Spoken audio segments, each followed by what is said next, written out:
अगला सवाल, शरद पवार बोले केंद्र ने जासूसी के लिए जेड प्लस सुरक्षा दी, शायद उन्हें कोई जरूरी जानकारी चाहिए थी। किसे?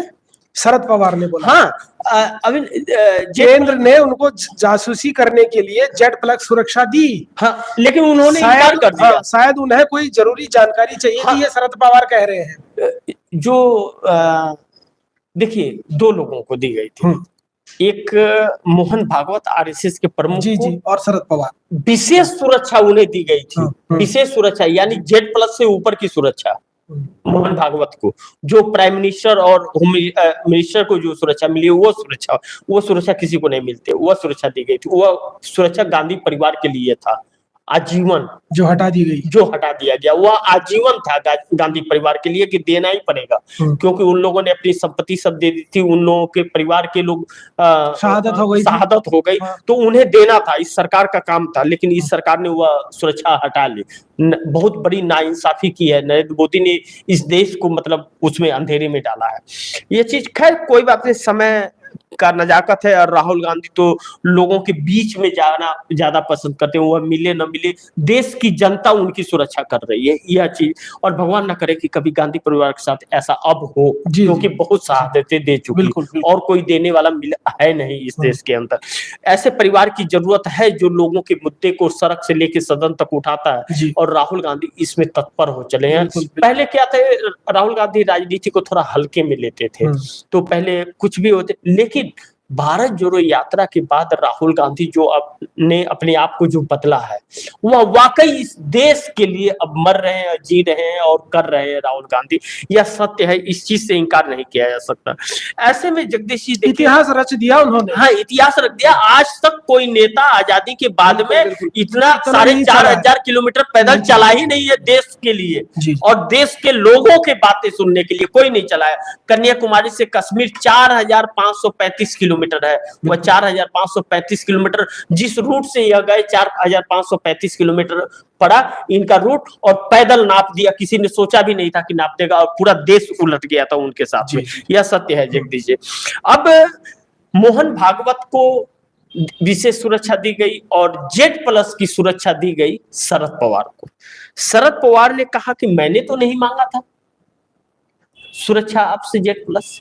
अब यह बताइए कि शरद पवार जो है, शरद पवार के 8 सांसद हैं, कांग्रेस के Rahul Gandhi leader of opposition है इंडिया गठबंधन के, सिर्फ कांग्रेस की नहीं, कांग्रेस की ही है समझिए, लेकिन पूरा इंडिया गठबंधन का नेतृत्व कर रहे हैं। जिसे ऐसे परिवार से राहुल गांधी आते हैं कि जिनके परिवार के लोगों ने शहादत दी है। एक ने 36 गोलियां खाई है सीने पर, और एक के चिथड़े उड़ गए इनके पिता के। जिस व्यक्ति ने बचपन में अपने दादी और अपने पिता के टुकड़ों को, शरीर के टुकड़ों को अपने हाथों में लिया हो, उसे आप क्या डर दिखाएंगे किसी चीज का? उसे क्या डर है? अब इससे ज्यादा डर और क्या हो सकता है? तो जब उसे झेल गए, तो अब यहाँ पे जगदीश जी 2 चीजें हैं।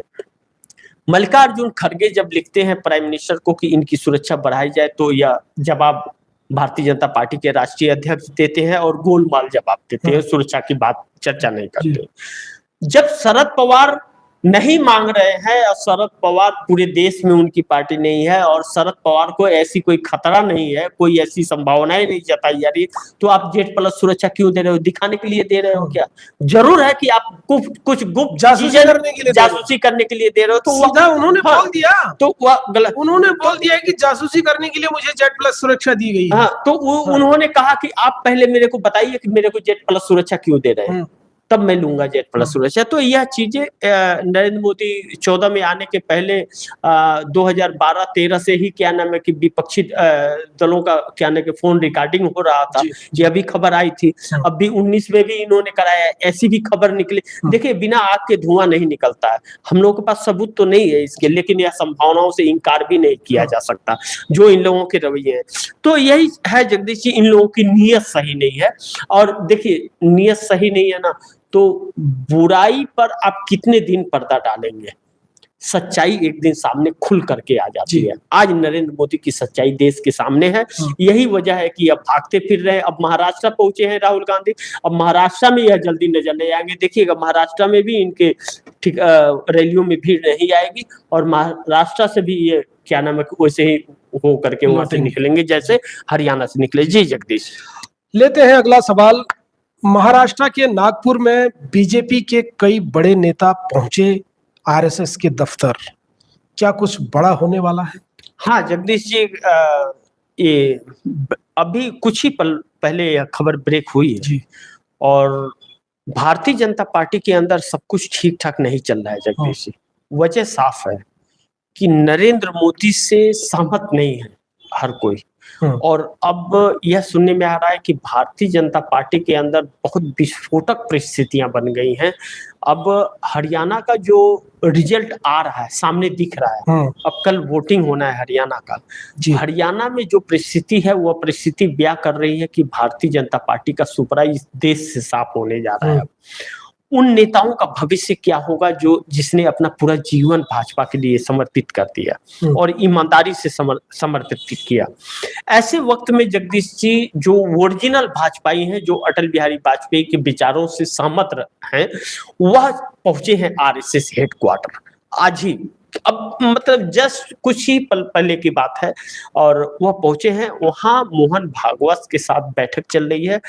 क्या परिणाम आएगा रात 8 बजे के प्रोग्राम में मैं अपने प्राइम टाइम में बताऊंगा इस चीज को। लेकिन अभी तक जो हमारे पास इसकी खबर आ रही है, चाहे अपने संजय तिवारी हैं हम लोगों के वहां पे, वो संजय तिवारी ने खबर भेजी है कि ऑन कैमरा यह लोग बोलते नहीं है, ऑफ कैमरा ही बोलते हैं।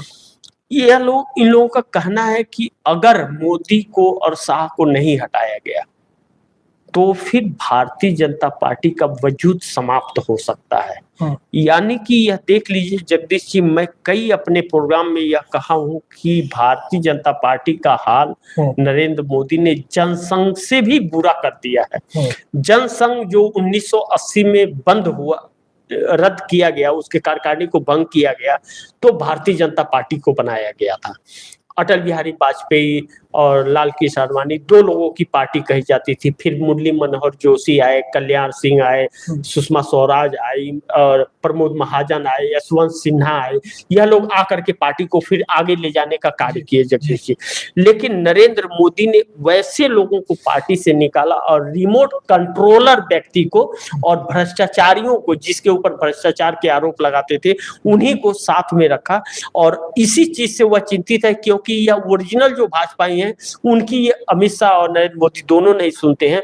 और अमित शाह और नरेंद्र मोदी में भी फूट पड़ गई है, ऐसी भी खबरें आ रही हैं। आज यह भी खबर हमारे पास तक पहुंची है कि अब अमित शाह आरएसएस से हाथ मिला करके वह प्रधानमंत्री बनना चाह रहे हैं, मोदी को दरकिनार करके। देखिए कुर्सी कुछ भी करा जाती है, कुर्सी किसी से भी दुश्मनी बोल लेने पर मजबूर। ये कहा जा सकता है कि जय और वीरू बिछड़ने वाले हैं? बिछड़ने वाले नहीं है, एक दूसरे को काटने वाले हैं। अच्छा। एक दूसरे के काट करके और उस कुर्सी पर बैठने का वो तो इसका तो इतिहास रहा है कि सत्ता पाने के लिए कुछ भी कर सकता है, यह रहा है। लेकिन आरएसएस इतना बेवकूफ नहीं है।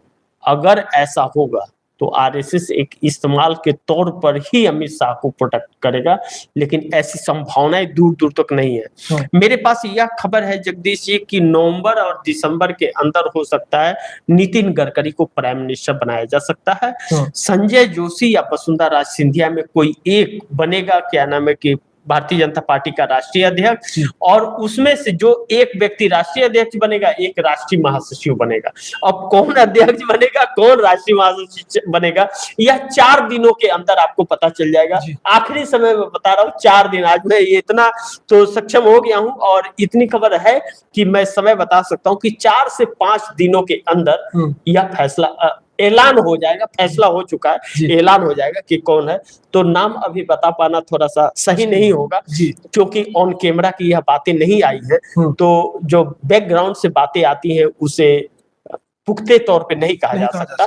भले वह पुख्ता हो लेकिन उसको स्क्रीन पे नहीं कहा जा सकता। तो मैं इतना ही कहूंगा कि 4-5 दिन का इंतजार करना पड़ेगा। संजय जोशी, वसुंधरा सिंधिया में से ही कोई एक सीएम राष्ट्रीय अध्यक्ष राष्ट्रीय होगा अध्यक्ष बन और इन्हीं दोनों में से एक कोई राष्ट्रीय महासचिव होगा और नितिन गडकरी पर मुहर 99% लग चुकी है, 1% बाकी है। जी जगदीश।